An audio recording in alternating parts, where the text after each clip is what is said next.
My name is Michael Sprain, and this is my midterm oral assessment. The first question poses that we look at some recent historical events in industrial and organizational psychology. Some of the key events that the book noted were the election of Barack Obama as our first African American president, the 9/11 terrorist attacks, and it also mentioned the increase in technology and communication within the workplace. So these events were some of the biggest things that have happened in the last probably 50 years and have greatly changed the way that we think about work. With the Barack Obama being elected, it has shown that anyone, regardless of race, gender, creed, origin, anything like that, can achieve any position within the workplace and should not be judged solely based on those criteria, but on who they are as a person and their value and what they can contribute, which is something that's greatly different than what historically has been the standard in America. In the past, we typically valued a person's heritage over their ability, and is something that we have been working as a culture to change over time. The terrorist attacks led to the war in Afghanistan and Iraq, which had some issues on our economy, and it changed the way that we think about our values as Americans greatly. In that it wasn't something that was very popular, and it affected our production and our global economy. Finally, with communication, when you look at the advances with email, Facebook, Instant Messenger, that's a little dated, but things like Indeed or ZipRecruiter, the recruitment process and the application process for employees is something that's more streamlined nowadays. The job sites like Monster and Indeed and ZipRecruiter provide a way for employees to post resumes on job boards and get responses from employees over a larger spectrum than what previously was available to them, as they can reach out to companies further away or in different areas, so that more qualified employees are gaining access to positions, as opposed to limiting the pool to people who are more geographically available. So for the second question, it's something that I personally kind of struggle with. I'm the type of student that really I just do my coursework and that's it. I don't go through a lot of effort to engage in the more social activities, especially being an online course where we don't really meet face to face. I can say that Liberty does a great job of providing methods for us to do that. Pretty much every course will have the forum where we're required to post every single week in most courses, or there's the opportunity in many courses where there's just a general forum where we as students can communicate with each other. It also provides certain clubs that students can join. There's an honor society.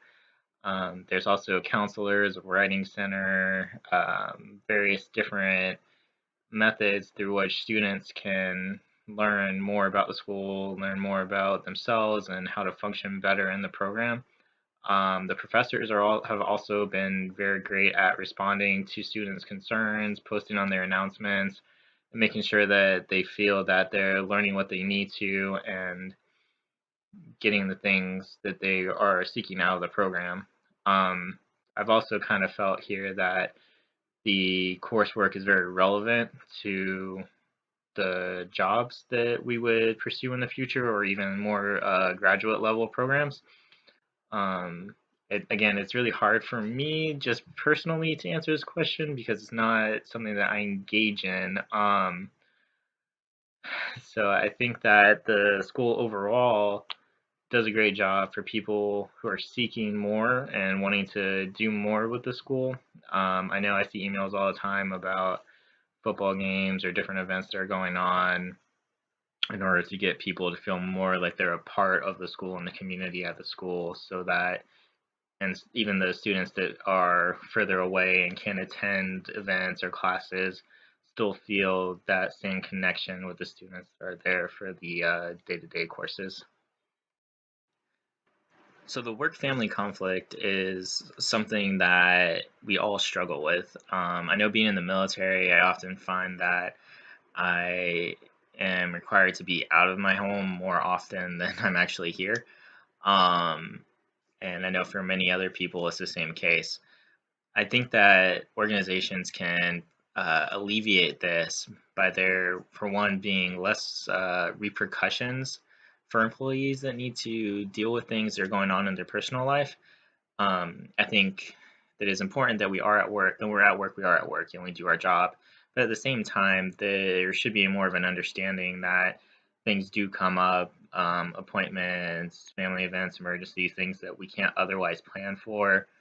Um, and if our employers are more accommodating to these various events without there being such a stigma attached to the people that are trying to deal with both their work and their personal life, that we would benefit greatly from that. I have seen several articles throughout some time that countries that have a non-standard work week of less than 40 hours or less than 5 days, that generally speaking, the population has a higher level of satisfaction with their life, um, simply because they get to spend more time dealing with their personal life and recovering from their work efforts, as opposed to the more you work for 40 hours a week, you spend most of your day at work and less time with your family, cause a lot of stress. You're not able to deal with certain things that you would need to during the day, or you have to take time off of work that cuts into the leave or the sick days or personal days that you may or may not have based on your time that's spent at the company. Companies can also provide things such as retreats or company events, something as simple as just once a month, take a half day, and the company as a whole goes bowling or goes and just something together that they're allowed to bring their family to, so that the family feels a part of the workplace and the employees get to bond with everybody's family, each other. They get some time out of work that's paid, and it's just a nice way to recover as opposed to just the same grind every single day, day in, day out. Um, I think that providing more time off would also be beneficial. Uh, in the military, we get plenty of time off. I've been in for a while. It's hard for me to really judge how the civilian world works. Military, we get pretty much every federal holiday plus 30 days of leave every year. Um, and typically, when we need to deal with things, we're able to go and do that. Um, I know in the civilian world it's a little bit different, but if there was a way that the employers could accommodate more time off or more holidays, I think that'd be beneficial to the employees also. Um, and again, just removing that stigma of an employee going to their superior and saying, "Hey, I have this issue with somebody in my family. My child needs to get picked up. Somebody's sick, something." That the employee is just trying to get out of work, or um, trying to get something over on the company, something along those lines. I think that that would go far into helping increase the balance of work and life, and the employee feeling like they, as a person and their family, is valued, as opposed to just the company who's interested in profit and not necessarily in the person. So, job performance is something that we have generally not found a consensus on exactly how we're going to measure this across the board. It's something that's very diverse, and that depending on what type of company you work for, industry, all of that, it could be something so different in between them that finding the exact way to measure it has become very difficult. Overall, I think that the number one thing that we need to look at is going to be training. So, first off, have I trained you correctly as a person that's rating you or evaluating your performance? Because if I haven't trained you correctly, then I really can't judge if you've been performing up to the standard that I've set out for you. It's also important to ensure that you've been given the proper job description, so that when I am evaluating you, I have a set of criteria that I'm evaluating you against. Now, after that, I can look at what you do every single day and determine how you have completed the tasks that are assigned to you in your job description.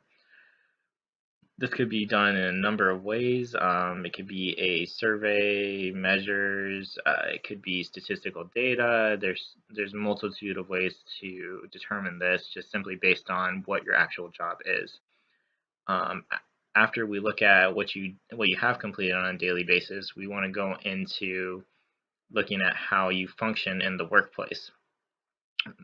This would be related to your interpersonal skills, maybe promotion potential, if you're a manager, how well you manage other people, things of that nature to determine if you are going to be able to move up in the company, if we're going to keep you long term, things like that, in order to better structure how we're going to further your career with us. It's also important to look at how you represent the company outside of the workplace. Um, Based on your behaviors, your attitudes, personalities, things like that, to ensure that you're not going to be detrimental to the company's image, um, and potentially lead to issues with the company. Um, I think that all of these things together can factor into how the workplace would evaluate performance, but ultimately, the best way to do it would be to establish a set of criteria or job factors for each individual person based on their role. And then based off of that, if you can effectively make some kind of interval scale that would place them on a numerical um, level, that would probably be something that could easily be standardized across the board for the people in the same position and make it easier to measure performance and make it more fair for everyone as opposed to something more arbitrary as sometimes we run into in various companies. So, workplace constraints are basically the limitations within the workplace that are placed on the employees and affect the way that they're able to perform their job duties. These can include any kind of environmental factors, the equipment that they have available, any unworking or unusable equipment, or even policies and procedures and anything that is added to the employee that they perceive as being extraneous or unnecessary. Typically, this will result in stress and frustration among the employee population and can lead to various different kind of outcomes.